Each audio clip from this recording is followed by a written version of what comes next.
Alors nous sommes à toi. Alors on est au Passages où il y a un représentant de la Belgique, deux en fait désormais, mais un des fondateurs est belge. Et sur le menu il y a vraies frites belges.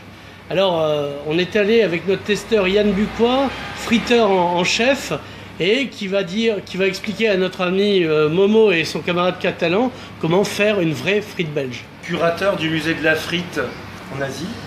Oui, à Shanghai, donc j'ai construit une grande friterie et je l'ai montré aux Chinois comment faire, donc j'étais assez étonné. Et les Chinois sont très forts pour reprendre à leur compte. Absolument, donc maintenant ça marche à fond. Et donc, cette friture est une œuvre d'art, et donc pour moi c'est un art évidemment.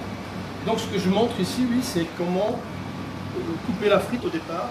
Bon, après les graisses et tout ça, ce sera pour une autre émission. Ça, c'est mais au départ, le deuxième il faut une bonne épisode. pomme de terre, et elle vient d'où celle-là? Cette pomme de terre vient des meilleurs vergers catalans.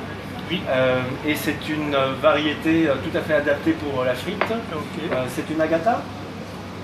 Non, c'est pas l'agata. C'est comme une espèce de binge. C'est une binge catalane. Alors bon, on coupe d'abord comme ça. Voilà, on la prend bien en main. Relativement finement. Relativement finement. On la retourne. Le retourné de la patate. Le retourné et on le fait comme ça. Hop. Et donc après on le tient comme ça. Comme ça. Et voilà. Et donc je fais mes frites. Et là on débite. On débite, regarde comment elles sont. Magnifique. Elles sont tout à fait rouges. Donc c'est la vraie façon. Et alors ce qu'il y a, tu auras des toutes petites qui deviendront dans la graisse extrêmement croquantes. Donc qui seront un délice parfait. On peut rappeler les rachichi. Voilà. On peut les faire plus gros évidemment, tout ça, ça dépend un peu de l'impression de l'artiste. Parce que pour moi, un friteuriste, on me dit que c'est un artiste. Donc d'ailleurs, frituriste, on dit. Et d'ailleurs, aussi. Donc, ça c'est après. Frituriste. D'abord frituriste et au bout de longues années.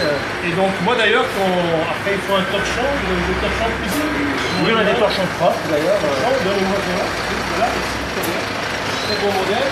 Donc moi à Shanghai aussi, donc voilà, je mets mes frites, là-dessus. Après, bien sûr, on les sèche évidemment. On les sèche. Là. Et on ne les rince pas surtout car l'amidon, voilà, on les sèche, c'est un ingrédient essentiel. On les tapote avec un chisson, voilà. Avec un torchon propre.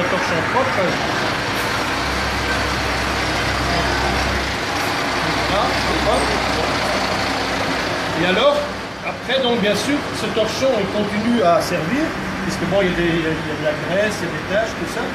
Et donc, qu'est-ce que j'ai fait après au musée? Donc, j'ai encadré tous mes torchons et j'ai appelé ça huile sur toile. Huile sur toile, et donc tout le musée était plein de...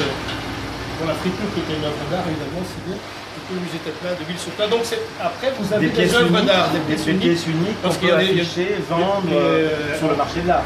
Bien sûr, et spéculatif. Et qui se vendent, d'ailleurs. Notre fortune est faite grâce à vous, cher Yann Bucois. Sauf que bon, on n'avait pas la signature Picasso évidemment, puisqu'il faut Bucois ici. Évidemment, mais bon, ça on s'arrangera après, hors thème pour occuper.